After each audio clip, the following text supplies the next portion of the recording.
Sementara itu, bahasa Melayu semakin digemari warga Rusia. Dan saya pernah bertemu dengan orientalis ketika saya mengajar di Rusia. Saya pernah mengajar di Rusia, tuan-tuan sekalian. Moscow State University di Rusia. Tak pernah datang Malaysia, fasih cakap Melayu, tuan-tuan sekalian. Tapi sebabkan dia kata bahasa Melayu ni senang dan dia pandai dan masih lagi fasih bahasa Melayu. Wah, bercakap bahasa Melayu. Boleh cakap bahasa Melayu, mereka selalu beri diskaun. Rupanya dekat Russia memang ada orang belajar bahasa Melayu. Boleh cakap Melayu tak? Boleh cakap Melayu sikit-sikit. Ya, sikit-sikit faham. Okey. So, apa khabar? Apa khabar guys? Apa khabar? Baru berapa tahun duduk Malaysia dah ada intention nak belajar bahasa Melayu. Nampak tak betapa orang luar sangat-sangat menghargai bahasa kebangsaan kita. Takkan Melayu hilang di dunia.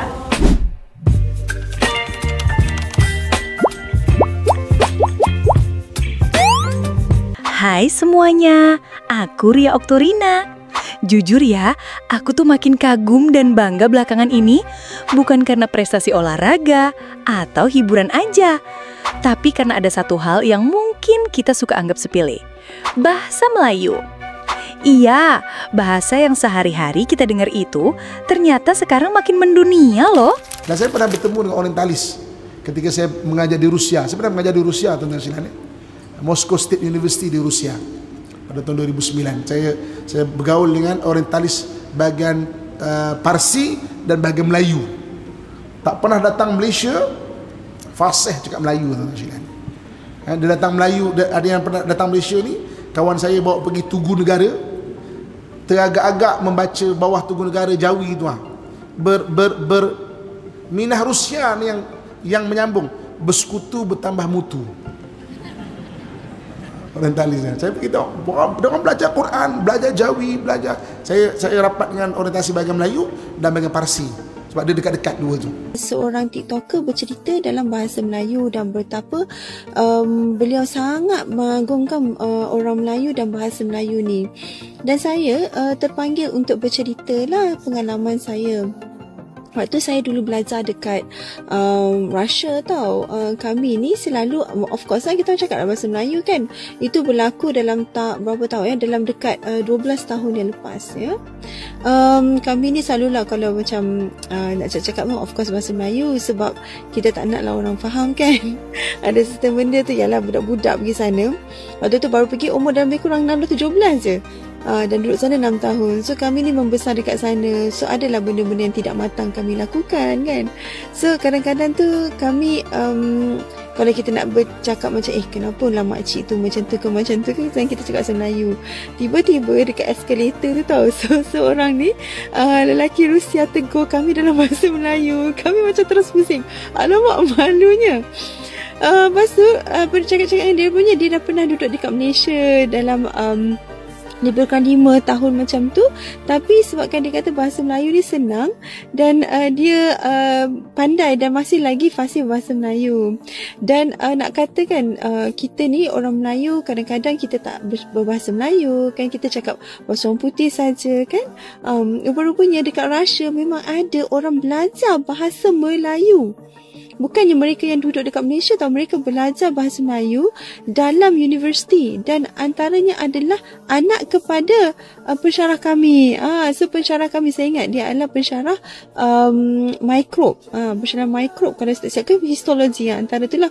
So dia kata anak dia belajar bahasa Melayu. Nampak tak betapa orang luar sangat-sangat menghargai bahasa kebangsaan kita. Saya termasuk satu live orang Rusia. Dia sedang belajar bahasa Melayu. Itu maknanya rumpun Nusantara ni lah.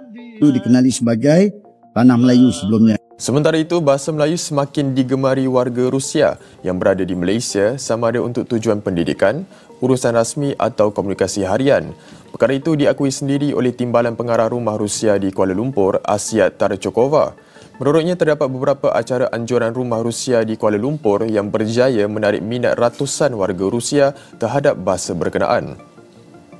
Acara banyak kebudayaan Rusia dan untuk mempromosikan bahasa Melayu juga kebudayaan Rusia. Kami menjemput pelajar dari Sekolah Kebangsaan Malaysia, dari universiti untuk mengajar tentang Rusia. Ayat kerusi ada, tentang poster-poster Malaysia pun ada, macam-macam ada. Tapi rupanya kita kat Moskow, Rusia. Semua orang selalu kagum walaupun saya buat kesilapan dan lain-lain. Wah, bercakap bahasa Melayu. Boleh cakap bahasa Melayu, mereka selalu beri diskaun. Karena ini suatu naskah asli Melayu Indonesia yang tidak ada naskahnya yang lain di mana saja, melainkan hanya di Sankt Petersburg di Rusia. Bahasa Melayu asli memang suatu bahasa yang bagus sekali. Berapa lama dah doktor berkecimpung dalam pengajian bahasa Melayu dan Nusantara ni? 60 tahun. I like Malaysia. Sayang Malaysia. Sayang Malaysia. Berapa pepatah Anda tahu? Sedikit-sedikit nanti lama-lama menjadi bukit. Okey. Hutang emas boleh dibayar. Hutang budi dibawa mati. Okey. Ini rasanya juga kena di sini mengenai saya kalau saya memang berhutang budi pada Malaysia. Berhutang budi dan bagaimana saya boleh bayar? Dengan emas, dengan uang, segala kebaikan saya harapkan kepada negara ini. Kecintaan saya. Wahai pagi antara masa, esok jangan layu-layu. Takkan Melayu hilang di dunia. Hai semua, apa khabar? Nama saya Elvira. Saya datang ke Malaysia 5 tahun yang lalu. Saya suka sini kerana kepelbagaian budaya dan makanan. Saya adalah makan sebelum masak. Sekian daripada saya. Jumpa lagi di video seterusnya. Hey guys, today I'm going to speak in Malay language for the first time while ordering my food and drink. Let's see how well I'm going to do. Assalamualaikum. Waalaikumsalam. Apa kabar? Kabar baik. Boleh saya order makanan? Boleh. Saya nak satu nasi goreng ayam. Boleh. Okay. You want spicy or not? No spicy. Tak pedas. Tak pedas. Tak pedas. Okay. Yeah, terima kasih. Saya nak satu Milo Ice. Okay. One Milo Ice. Yes. Alright guys, I made it. I spoke in Malay language while ordering my food and my drink. Let me know in the comment how was my Malay language. Thank you so much for watching the video. Hari ni hujan di Germany macam di Malaysia dan saya buat teh tarik for my sayang. Yang, ayo hijabina. Hello? Hello? How are you? Baik. Baik. Boleh cakap Melayu tak? Boleh. Boleh. Apa yang awak tahu cakap? What? Awak makan apa? Saya makan aglio-olio hari ni. Ha? Aglio-olio. Oh, aglio-olio. Awak kampung kat mana? Saya kampung Rusia.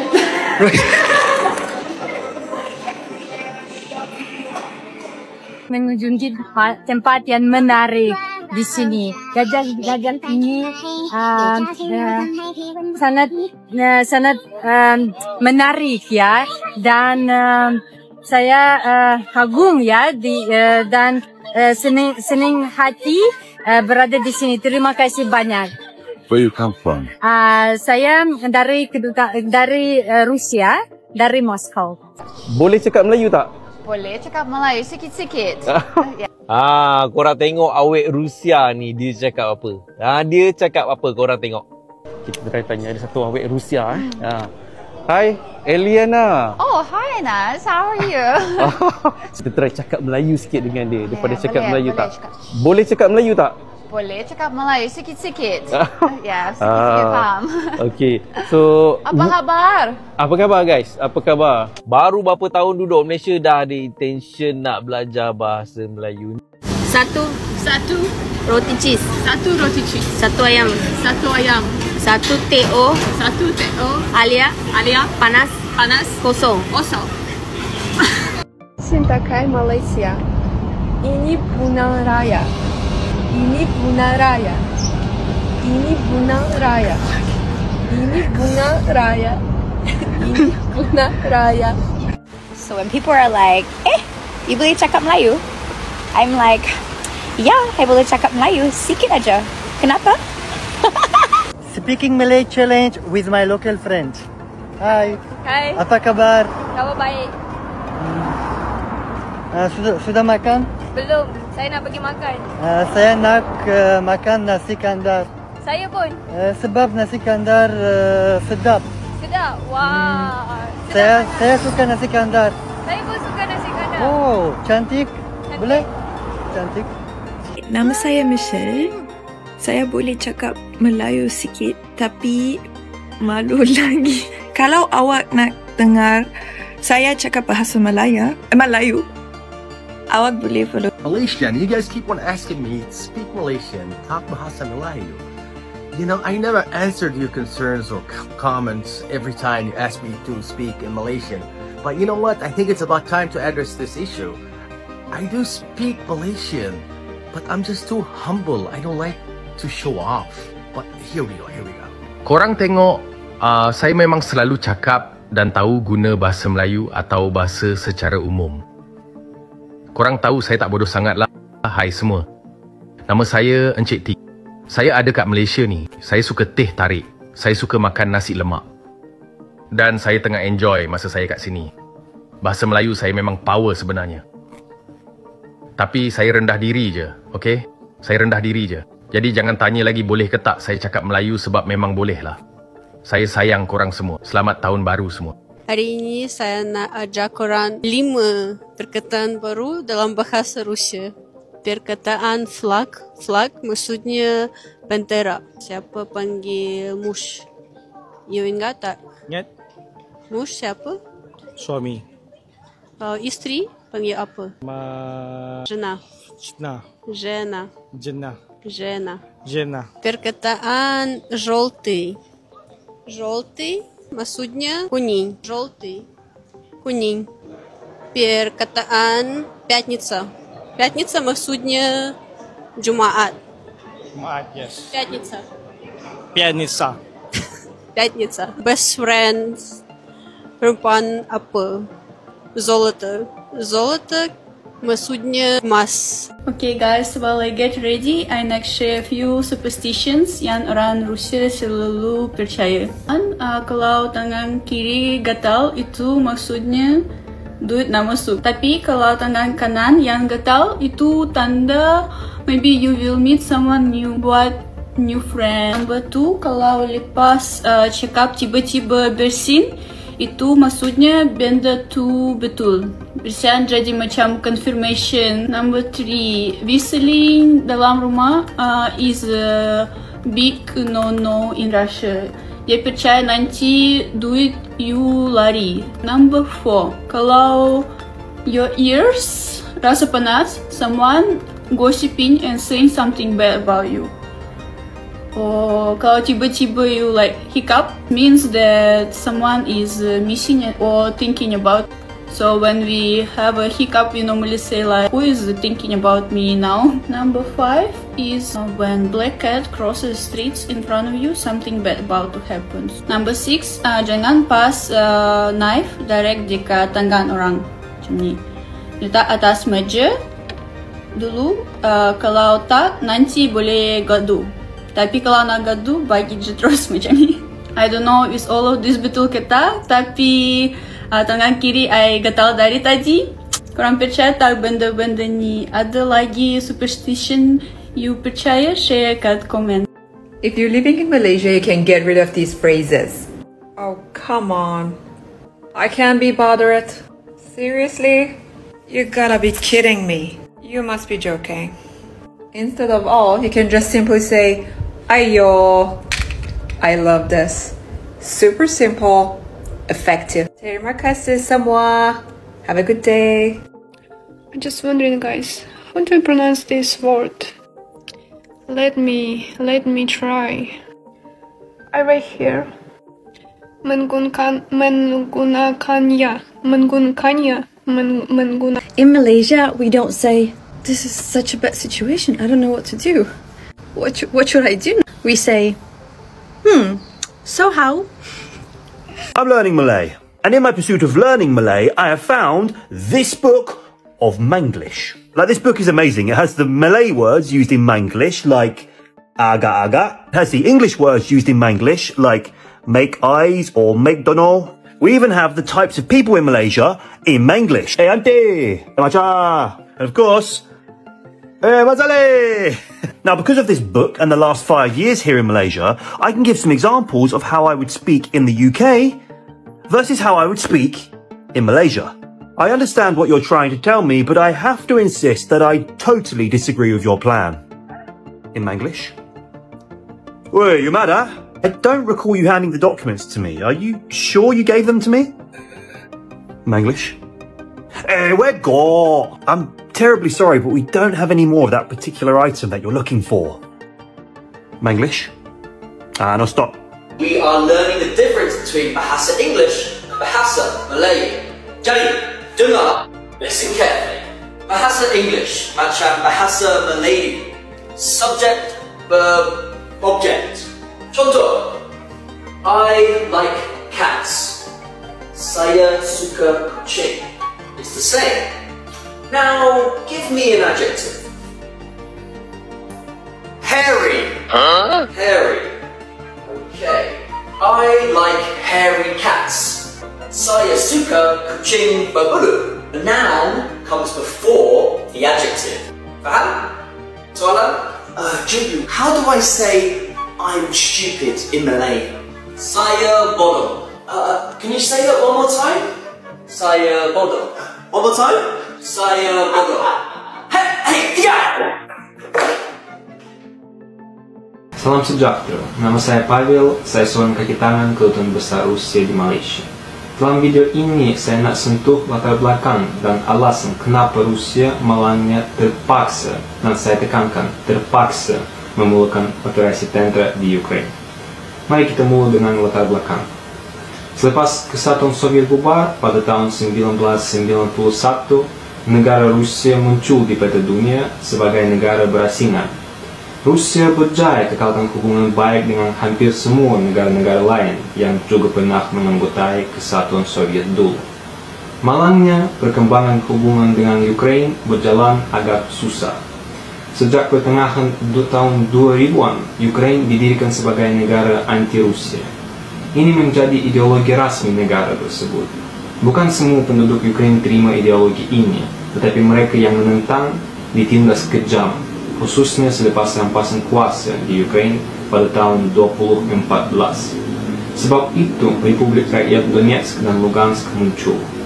Republik itu menyuarakan mereka tidak setuju dengan rampasan kuasa oleh rejim yang hampir neonazi dan yang mau masuk pertubuhan Perjanjian Atlantik Utara atau NATO. Untuk record dan fahaman lebih mendalam, saya ingin jelaskan bahwa NATO ditubuhkan pada tahun 1949 dan merupakan perikatan tentera yang dianggotai kebanyakan negara Eropa dan diketuai Amerika Syarikat. Tujuan asal NATO ialah mengekang Kesatuan Soviet. Walaupun selepas Kesatuan Soviet tak lagi wujud, Amerika Syarikat tetap teruskan dengan NATO yang semakin meluas dan mendekati sempadan Rusia. Demikian, jika tanya negara mana menjadi sasaran baru NATO, jawaban agak jelas. Kemudian Amerika Syarikat dan NATO terus bina pangkalan tentera yang baru di Eropa dan di seluruh dunia. Rasa bimbang negara kami jadi jauh lebih jelas jika tengok beberapa jumlahnya pangkalan luar negeri Amerika. Amerika ada lebih daripada 1000 pangkalan tentera di lebih kurang 50 negara. Rusia mau satu tindakan saja. Tindakan itu adalah jaminan keselamatan negara. Jaminan kereta kebal dan peluru berpandu NATO tidak ada di sempadan kami. Karena ini adalah ancaman langsung kepada Rusia. And last but not least, lebih kurang 10 hari lalu, Presiden Ukraine tegas bahwa Ukraine boleh tarik diri dari satu perjanjian yang menentukan Ukraine tak boleh ada senjata nuklir. Ini menjadi so-called jerami terakhir atau tak boleh sabar lagi. Ini sangat sedih sebab bangsa Rusia dan bangsa Ukraine adalah saudara dan persaudaraan itu akan kekal selama-lamanya. Namun, rejim semasa di Ukraine anggap kami bukan saudara. Menyadari hal itu, pihak Rusia tak boleh tolak permintaan resmi dari Republik Rakyat Donetsk dan Lugansk yang diiktiraf oleh Rusia pada 21 hari bulan Februari supaya mempertahankan nyawa penduduk tersebut. Pihak kami berharap dengan seluruh hati kami bahwa dalam masa terdekat semuanya akan jadi normal dan kedamaian yang kita cari akan datang ke tanah Ukraina.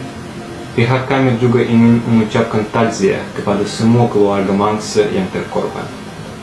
Sekian. Coba bayangin, banyak banget orang luar negeri yang sekarang niat banget belajar dan ngomong pakai bahasa Melayu. Bukan cuma sekedar bisa bilang, apa kabar? Atau terima kasih aja. Tapi mereka bisa ngobrol panjang lebar pakai bahasa Melayu, bahkan dengan logat yang lumayan fasih. Yang bikin makin wow, ini bukan cuma terjadi di kawasan Asia Tenggara aja, tapi udah sampai ke Rusia. Iya, beneran Rusia. Banyak warga Rusia yang belum pernah datang ke Malaysia, tapi mereka udah jago ngomong bahasa Melayu. Mereka belajar lewat internet, YouTube, bahkan ikut komunitas online buat latihan bareng. Katanya sih mereka suka sama keunikan dan kelembutan bahasa Melayu, dan menurut mereka bahasa ini tuh enak banget buat didengar dan diucapkan. Bukan cuma bikin bangga, tapi ini juga secara nggak langsung mengangkat nama Malaysia di mata dunia. Bayangin aja, ketika orang luar bisa ngomong bahasa Melayu, itu artinya mereka ikut menyebarkan budaya dan identitas bangsa serumpun ini ke berbagai penjuru dunia. Bahkan banyak dari mereka yang bikin konten ngajarin bahasa Melayu ke orang negaranya sendiri. Gila kan? Bahasa kita jadi bahan pelajaran di luar negeri. Kita sebagai orang Indonesia yang punya bahasa serumpun harusnya makin bangga dan semangat untuk menjaga serta menggunakan bahasa ini dengan baik. Jangan sampai kalah sama orang luar yang justru lebih menghargai dan mempromosikan bahasa Melayu. Yuk, kita rawat bahasa kita sendiri. Karena dari bahasa, kita bisa mengenalkan budaya, mempererat hubungan, dan tentu saja menjaga jadi diri bangsa. Jangan remehkan kekuatan bahasa. Karena siapa sangka lewat bahasa kita bisa sampai ke persada dunia. Baby, you give me ice and fire. You're giving me wind and rain. You're some kind of butterfly. Baby, you give me midnight. You whip up my appetite. Don't leave me here.